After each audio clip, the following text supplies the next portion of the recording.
Projecte realitzat al Consorci d'Aigües de Tarragona, amb instal·lacions a l'Ampolla i Constantí, que marca un avenç en l'aposta per la sostenibilitat i l'energia renovable. Amb un total de 8.569 panells solars, distribuïts entre les dues plantes, aquesta iniciativa representa el primer pas cap a un futur energètic més net i eficient per a la regió, sent la fotovoltaica més gran del sector del tractament i el transport d'aigua de tot l'Estat. A la planta de l'Ampolla s'han instal·lat 6.667 panells solars amb el suport de 12 inversors, fet que aporta una capacitat de 3.700 kWp. Mentrestant, a Constantí consta de 1.902 panells juntament amb 4 inversors, assolint una capacitat de 1.055 kWp.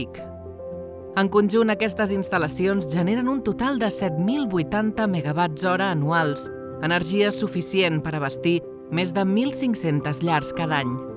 L'extensió dels mòduls fotovoltaics cobreix una superfície combinada de més de 41.900 metres quadrats, equivalent a gairebé 6 camps de futbol, optimitzant l'espai disponible sobre els dipòsits d'aigua, aprofitant així una àrea que abans estava inutilitzada.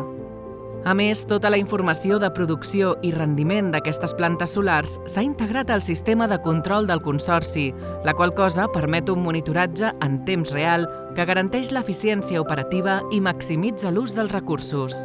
Aquest projecte pioner no només demostra el compromís del Consorci d'Aigües de Tarragona amb la transició energètica, sinó que també exemplifica la visió d'una economia circular on l'energia es genera i consumeix de manera local, reduint la dependència de fonts externes i l'impacte ambiental associat al transport d'energia.